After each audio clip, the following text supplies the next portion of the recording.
तो छात्रों आइए आज मैं आपको फ्यूचर इंडेफिनिट टेंस के बारे में बताऊंगा। प्रेजेंट टेंस खत्म हो गया, पास्ट टेंस खत्म हो गया छात्रों। अब जो है फ्यूचर टेंस के बारे में आपको बताएंगे, जैसा कि ये भी 4 प्रकार का होता है। Future indefinite tense, future continuous tense, future perfect tense, future perfect continuous tense. तो आज मैं जो है पहला पार्ट इसका फ्यूचर इंडेफिनिट टेंस के बारे में बताऊंगा, जैसा कि ये भी 4 प्रकार का होता है। Affirmative, negative, interrogative, interrogative negative. तो आज मैं आपको अफर्मेटिव सेंटेंस के बारे में बताऊंगा। अफर्मेटिव का मतलब छात्रों साधारण वाक्य, ठीक है। आइए जो है 1-2 उदाहरण देख लीजिए। जो है जैसे जो है मैं दिवाली की छुट्टी में घर जाऊंगा, वह 1 सप्ताह के अंदर बम्बई से लौट आवेगा, वे कल स्कूल जाएंगे।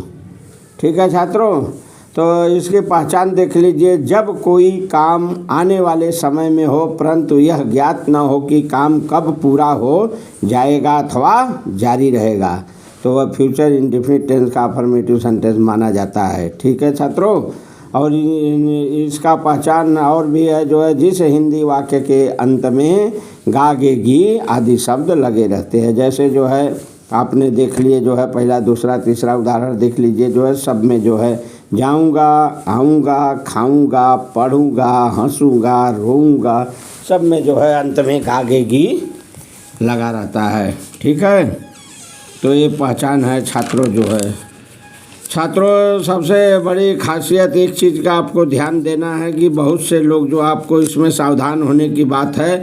बहुत से लोग कहते हैं कि एक वचन करता हो या बहुवचन करता हो, केवल जो है फ्यूचर टेंस में जो है सहायक क्रिया विल लगाई जाती है। तो छात्रों यह गलत है, यह एक तरह से धोखा है, इससे आप सावधान रहिएगा। सच तो यही है कि शैल और विल दोनों सहायक क्रिया लगाई जाती है फ्यूचर टेंस में।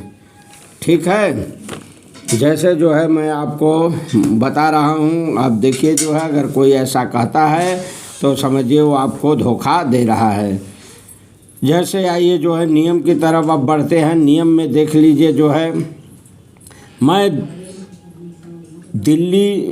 मैं दिवाली की छुट्टी में घर जाऊंगा। पहला उदाहरण देखिए जो है, उदाहरण नंबर 1, 2, 3 मैं आपको दे रहा हूँ। पहला उदाहरण से आप समझ लीजिए, मैं दिवाली की छुट्टी में घर जाऊंगा। तो हो जाएगा छात्रों सर्वप्रथम कर्ता आई, फिर इसमें आई और वी, ये ध्यान दीजिएगा नियम में आई और वी, वी माने हम लोग, आई और वी के साथ सहायक क्रिया शैल का प्रयोग होता है फ्यूचर इंडेफिनिट टेंस में। ठीक है छात्रों, अफर्मेटिव सेंटेंस या कोई भी हो, इंडेफिनिट हो, कंटिन्यूअस हो या परफेक्ट हो, सब में जो है आई वी के साथ शैल का प्रयोग होता है। बाकी जो है ही, शी, यू, दे, ठीक है, यू, ही, शी, दे, ये जो है सेकंड पर्सन के हैं, जो है थर्ड पर्सन के हैं। अगर ये सब हैं तो इनके साथ जो है विल का प्रयोग होता है। और आई वी जो है ये फर्स्ट पर्सन है, कर्ता फर्स्ट पर्सन के, इनके साथ शैल का प्रयोग होता है। ठीक है, सहायक क्रिया के बारे में आपको मालूम हो गया। जो लोग कहते हैं केवल इसमें विल का ही प्रयोग होता है, समझिए आपको बहुत बड़ा धोखा दे रहे हैं। उनके धोखे से जो है बचिएगा। तो आइए पहला देखिए जो है मैं दिवाली की छुट्टी में घर जाऊंगा। आई हो गया कर्ता, उसके बाद सहायक क्रिया आई के साथ शैल लग गया। फिर जो है मुख्य क्रिया का पहला रूप लिखा जाता है। मुख्य क्रिया का पहला रूप हो गया घर जाना, जाऊंगा, जाना, गो। फिर जो है कहाँ जाना, घर जाना है तो होम हो जाएगा, आई शैल गो होम। और को भी कब जाना है जो है छुट्टी में, गर्म दिवाली की छुट्टी में, इन द दिवाली हॉलीडे। ठीक है, दूसरा देख लीजिए, वह 1 सप्ताह के अंदर बम्बई से लौट आवेगा। वह एक वचन करता है, ही है, इसलिए जो है इसके साथ सहायक क्रिया विल लगेगी। फिर जो है मुख्य क्रिया का फर्स्ट वन लौट आना, लौटना का रिटर्न हो जाएगा। ठीक है, ही विल रिटर्न हो जाएगा। फिर कहाँ से लौटना है आपको देखना है, तो इसमें जो है बॉम्बे से कर्म है जो है फ्रॉम बॉम्बे। फिर जो है 1 सप्ताह के अंदर within a week he will return from Bombay within a week. वे कल स्कूल जाएंगे, they will go to school yesterday. ठीक है, दे जो है करता है, सहायक क्रिया जो है हमने बता दिया है यू ही सी दे, मतलब सेकेंड पर्सन और थर्ड पर्सन के अगर करता है तो उसके साथ सहायक क्रिया विल लगती है, और जो है फर्स्ट पर्सन आई वी अगर है तो उसके साथ जो है सहायक क्रिया शैल लगाई जाती है। तो यहाँ पर जो है दे है तो दे के साथ विल लगेगा, दे विल हो जाएगा, जाएंगे का गो हो जाएगा।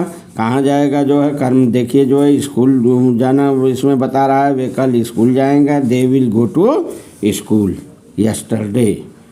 ठीक है, हिंदी से अंग्रेजी बनाने के नियम आपको मालूम ही हो गया। सबसे पहले कर्ता लिखेंगे, कर्ता फर्स्ट पर्सन आई वी हो तो सहायक क्रिया शैल का प्रयोग करते हैं, और यदि कर्ता सेकेंड पर्सन और third person you he she दे हो तो सहायक क्रिया विल का प्रयोग करते हैं। फिर मुख्य क्रिया का पहला रूप लिखते हैं, अंत में कर्म है तो कर्म को लिखकर फुल स्टॉप लगा देते हैं। ठीक है, हिंदी से अंग्रेजी बनाने के नियम हो गया।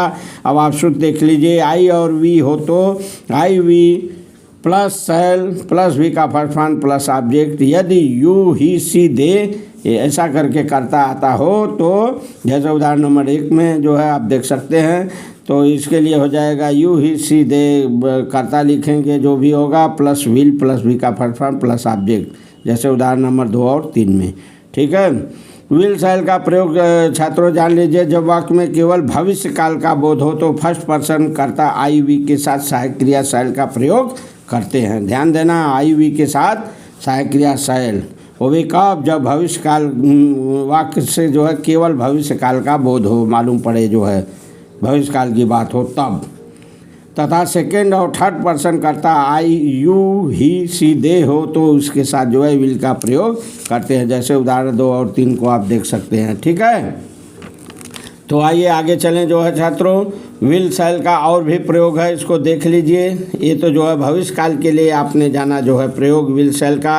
अब दूसरा विल शैल का प्रयोग देख लीजिए, भविष्य काल के अतिरिक्त मतलब अलावा यदि वाक्य में धमकी मतलब इंग्लिश में थ्रेट, इच्छा इंटेंशन, आज्ञा कमांड, प्रतिज्ञा प्रॉमिस, इरादा डिटरमाइनेशन इत्यादि का बोध हो तो फर्स्ट पर्सन आई वी के साथ विल और सेकेंड तथा थर्ड पर्सन के साथ सहायक क्रिया शैल का प्रयोग करते हैं। ठीक है छात्रों, ध्यान देना बहुत इम्पॉर्टेंट है छात्रों, यही में आप लोगों को गुमराह किए हैं बहुत से लोग जो है, हम भी सुने हैं, छात्रों को रटा दिए हैं कि इसमें सहायक क्रिया केवल विल लगाई जाती है। उनकी जो है बहुत बड़ी गलती है, ये आपको जो है धोखा में डाल रहे हैं, सावधान रहिएगा। इसका नियम है जो है, जैसे मैं आपको बता रहा हूँ, भविष्य काल के अतिरिक्त यदि वाक्य में धमकी हो, उस धमकी भरा वाक्य मालूम पड़े, इच्छा वाक्य में इच्छा प्रकट होता हो, वाक्य से आज्ञा का भाव मालूम होता हो, वाक्य में प्रतिज्ञा का भाव मालूम होता हो, वाक्य से जो है इरादा प्रकट होता हो वाक्य से, ऐसा अगर वाक्य है तो उसमें जो है फर्स्ट पर्सन आई वी के साथ विल का प्रयोग होगा। अभी आपने पीछे सुना जो है उदाहरण नंबर 1, 2, 3 में, उसमें आई वी के साथ शैल लगा था, लेकिन कब, जब जो है वाक्य केवल भविष्य काल की बातें करता हो तब। लेकिन यहाँ धमकी आज्ञा इच्छा प्रतिज्ञा इरादा के साथ वाक्य अगर प्रकट करता हो तो आई वी के साथ विल का प्रयोग हो जाएगा, शैल का प्रयोग यहाँ नहीं होगा। और सेकेंड और थर्ड पर्सन सहायक क्रिया शैल का प्रयोग हो जाएगा। ठीक है, जो है ही सी यू दे ये सब के साथ शैल का प्रयोग हो जाएगा यदि ऐसा वाक्य में आता हो, भाव हो तब। जैसे जो है उदाहरण देख लीजिए, देखिए जो है आज्ञा, इरादा, प्रतिज्ञा, धमकी, ये सब जो है वाक्य में कैसे आ रहा है। जैसे उदाहरण नंबर 1, 2, 3, 4 को देख लीजिए, तुम्हें कॉलेज जाना होगा, ये आज्ञा दे रहा है, जोर दे के आज्ञा दे रहा है, इसलिए हुआ जो है यू शैल, यू की जगह विल नहीं हुआ, शैल हुआ। क्यों? अभी तो आपको जो है बहुत से जो है टीचरों ने, बहुत से लोगों ने बता दिया कि सब में फ्यूचर में जो है विल का प्रयोग होता है। तो छात्रों ये बहुत बड़ा धोखा है आपके जीवन के साथ। ध्यान दीजिए यहाँ वाक्यों को जो है, तुम्हें कॉलेज जाना होगा, you shall go to the college, you के साथ क्या लगा, शैल लगा, विल नहीं लगा। हम ताज देखने जाएंगे, क्या है, इरादा कर रहा है, प्रकट कर रहा है, इसमें इरादा का भाव मालूम पड़ता है, इसलिए हो जाएगा वी विल। वी यद्यप जो है फर्स्ट पर्सन का है, होना चाहिए शैल, लेकिन इरादा के कारण लग गया सहायक क्रिया विल, तो हो गया we will go to see the Taj. तीसरा देख लीजिए, उसे अपनी पुस्तक अवश्य मिल जाएगी। यहाँ प्रतिज्ञा है, जो है प्रतिज्ञा का भाव मालूम पड़ रहा है वाक्य में, इसलिए हो जाएगा सी शैल। सी थर्ड पर्सन का करता है, लेकिन जो है सी के साथ विल होना चाहिए, लेकिन लगा यहाँ शैल, क्यों? क्योंकि इसमें प्रतिज्ञा का भाव है वाक्य में, इसलिए हो गया सी शैल गेट हर बुक। ठीक है। चौथा देख लिए, सुस्त विद्यार्थियों को दंड मिलेगा, lazy student shall be punished. ठीक है, धमकी भरा ये वाक्य है जो है। तो ऐसे करके जो है छात्रों वाक्य आता है, तो आप जो है जानिए, जो है विल और शैल दोनों का प्रयोग होता है। जो लोग, मैं बार बार कह रहा हूँ, जो लोग विल केवल कहते हैं आपको बहुत बड़ी धोखा दे रहे हैं। आप इसके प्रमाण के लिए जो है बहुत से जो है पेपरों में, बहुत से जो है किताबों में, इंग्लिश की किताबों में आप देख सकते हैं, बहुतों जगह, हजारों जगह आपको जो है आई के संग वी के जगह करता है अगर, तो वहाँ पर शैल का प्रयोग आपको मिलेगा। तो कैसे उन्होंने विल कह दिया, केवल विल लगाया जाता है, सोचिए कितनी बड़ी धोखा है। ठीक है छात्रों, तो यहीं पर अब आज मैं जो है अफर्मेटिव सेंटेंस को ख़त्म करता हूँ। मुझे उम्मीद है कि आप जो है समझ गए होंगे, और जो है एक चीज़ आपको जो है शैल या विल के बारे में कन्फर्म आज जो है मालूम हो गया होगा, कहाँ विल कहाँ शैल लगता है। अब आइए आगे जो है आपको निगेटिव सेंटेंस के बारे में बताएंगे। तब तक के लिए छात्र लोगन जय हिंद।